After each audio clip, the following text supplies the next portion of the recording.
like to give you some empowering information, and I hope you will feel as excited about it as I do.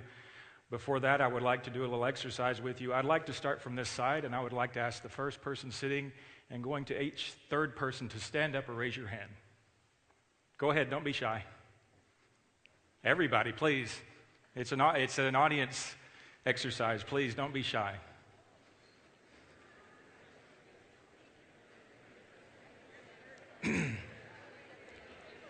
Okay, we're getting there. Those of you who are standing, you are at risk of having dementia if you live long enough in your life. Keep standing. I'm not finished. Please keep standing. Now the next person standing, to that person, stand up, please, or raise your hand. Go ahead, don't be shy. This isn't your exercise for the day.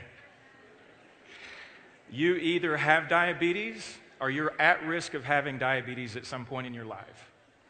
The next person, to that person, please stand. Keep standing, please, keep standing.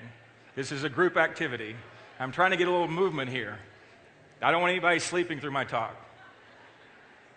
Okay, these folks, you either have had cancer or you're at risk for having cancer at some point in your life. The people that are still standing, you are at risk for some form of cardiovascular disease. You can sit down, please. Thank you. If you didn't realize it already, this country has an epidemic of chronic diseases. Did anybody not know that? Anybody? Okay, good. The concept that I'm going to present to you tonight is nothing new, it's nothing novel. This has been around longer than our calendar. Hippocrates, the father of modern medicine, said, "Let food be your medicine." James Lind, the captain of the British Navy, the Royal Navy in the 1700s, when the British was dominating the world, discovered that lemons, limes, and oranges could be used to prevent and cure scurvy. This was 200 years before vitamin C was even identified. Does anybody know that? Did anybody know that? A few people did? Good. So what I'm talking about tonight is using nutrition as a foundational approach to health. Using nutrition, the power of nutrition to be healthy. There are lots of concepts that go into the idea of being healthy. In my opinion, the first three, the most important three, are eating a predominantly whole food plant-based diet, exercising most every single day, if not every day, and supplementing with nutrients that are typically not found in the modern diet because we have had problems with our food supply over the last 100 years, and so it's important to supplement with some key nutrients, and that's what is the most exciting part of my talk that I will talk about tonight. Now, if you do not understand or if you have no appreciation or value for nutrition in your life and how that affects your health, I would say to you that it's probably not the least of which due to all the funding, all the advertising, all the marketing money that's been spent by the pharmaceutical industry to convince you that pharmaceuticals are needed to manage your health, right? There are millions and billions of dollars. I mean, just turn on the TV. You see commercials all the time promoting the use of drugs. This is not our health. This is treating and mitigating chronic disease. At the same time, we are spending over $2 trillion every year on what we call our healthcare system. Would everybody do me a favor in this room tonight? Stop calling it a healthcare system. We treat and manage chronic diseases primarily in this country. This is not a healthcare system. Healthcare, what does that mean to you? What does that mean to any of us? It doesn't mean taking pharmaceuticals. It means caring for our health. Pharmaceuticals are used to treat and mitigate and manage chronic diseases. Look at this graph. We are spending all this money, and yet somehow we are not even close to the leading country when it comes to life expectancy. There are so many other indicators of quality of life. We're not even close to the top. Why are we spending all this money? How are we spending all this money on an unsustainable effort when we are not even close to the leading countries with some of these markers of quality of life? You are probably also thinking that you are predisposed or you are a victim of your genes. That is absolutely a fallacy. Genes are like a gun. They do nothing until they take in information from the environment and then they do something. And we hope that they do something good for us, not express a disease. We want them to express good things, excuse me. So please don't think that you are a victim or you have an inevitable situation when it comes to your genes. Folks, there is also no magic bullet. There is no genius at the University of Miami. There is no genius at Harvard, Yale, anywhere else coming up with a magic bullet for our pill-popping society to prevent and reverse conditions that have resulted in 30 or 40 years of bad behavior on our part. You have to manage what you do every single day. If you do not know these numbers, roughly 70% of our nation now is either overweight or obese. Does anybody not know that? And this is a very recent phenomenon. This has only happened within the last 50 or 60 years. Ladies and gentlemen, our genes just didn't decide to say in the last half century, it's time for us to get fat and sick. Seriously. I'm not even trying to be funny with that. But guess what? The rise in this overweight obesity trend parallels what has happened with the fast food industry. We have this enormous rise in all these companies now that produce fast food. So what happened to us? We are now overfed and undernourished. We're eating food-like substances, as Michael Pollan says. He said it very brilliantly. Food-like substances. It's no longer food. And even the food we eat now today, even if it's good food, chances are if you don't buy organic, you're buying food that's been genetically modified. It's got all kinds of herbicides, pesticides, et cetera, added to it. So the quality of our food today is not what it was 100 years ago. All this leads to chronic inflammation. Chronic inflammation is rampant throughout the medical literature. It's known now to be a predisposing factor to all kinds of chronic diseases, the ones that I just mentioned. And I'll talk a little bit about how we can prevent that here in just a second. My colleagues and I, what we are doing loosely is part of the branch of science called glycomics. You've probably heard of proteomics. You've probably heard of genomics. Well, we're doing things in the field of glycomics. So we're studying monosaccharides. We know that these monosaccharides are very important to our foundation of health. Particularly mannose, is a sugar, is a saccharide that's found in aloe vera.